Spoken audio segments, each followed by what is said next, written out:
Welcome to Civic Voice TV, your trusted and reliable platform, where we bring forth real conversations, centered around the major issues, shaping our society, governance, and our future. We are dedicated to breaking down political news, policies, elections, and global events with crystal clear analysis, diverse perspectives, and a strong commitment to facts over partisanship.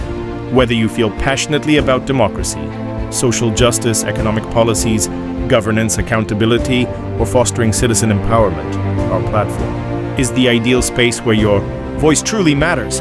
We ensure that with our freshly released videos every week, you will find an array of content that includes breakdowns, explainers, discussions, interviews, and so much more. Hence, don't hesitate to subscribe and become a part of the rich and dynamic conversation that fosters stronger communities and ultimately helps us all become better citizens. Civic engagement, political analysis, informed citizens.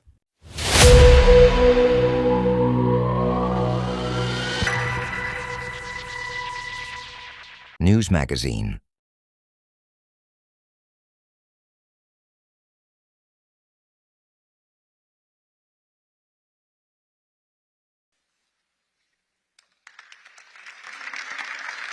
The signing ceremony held at the newly renamed Donald J. Trump Institute for Peace, with the US leader calling it a great day for Africa and the world, while lauding the long-standing foes for making this new commitment.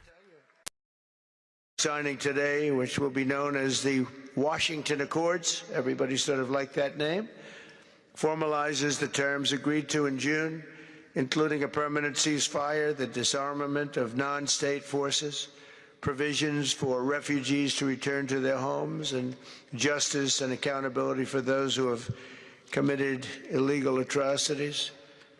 Very importantly, this agreement also creates a new framework for economic prosperity. There's tremendous wealth in that beautiful earth.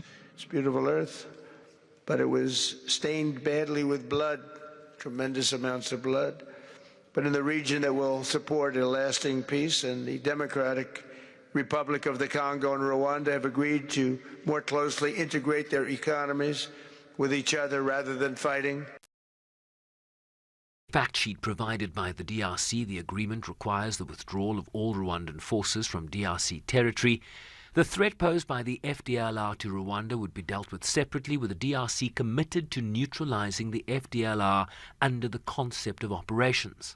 The agreement reaffirms the commitment of both countries to international law, excluding any form of amnesty or impunity for serious crimes.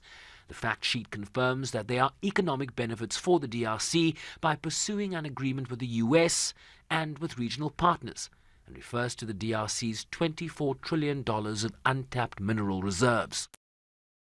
Washington agreements are not yet another document. These represent a turning point. They bring together, under a coherent architecture, a declaration of principles of a peace agreement and also the regional economic integration framework to provide to the peoples of the region a new perspective, a new outlook, namely to finally overcome the cycle of violence, of forced displacements, of mistrust, defiance, in order to begin a new era of friendship, cooperation, and prosperity, all shared together. For those involved, the Democratic Republic of Congo takes this solemn commitment to implement with complete sincerity all of our obligations that stem from this agreement. Both leaders thanking President Trump and his team for creating new dynamics that fostered the agreement. Clearest and most viable path forward that we have ever had. These accords provide everything needed to end this conflict once and for all. If this agreement falters and things do not work out as they are supposed to, the responsibility will not lie with President Trump, but with ourselves. The UN, which has a decades-long peacekeeping mission in the region, also asked to weigh in. An agreement that we are directly involved in, but I would stress that we welcome this positive development towards peace and stability in the Great Lakes, and commend the United States' continued engagement in this regard.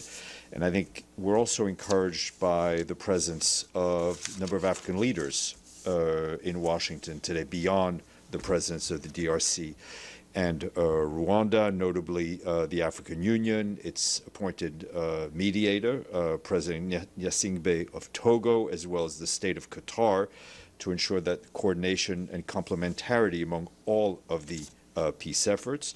We've supported the AU's mediation, and will continue to support all efforts towards sustainable peace in the DRC and the wider region, including through our peacekeeping missions, support for the implementation of commitments made under both the Washington and Doha processes. There should have been greater consultation with the UN. Dujarric said every peace configuration was different, and that the important issue was that there was actually peace on the ground.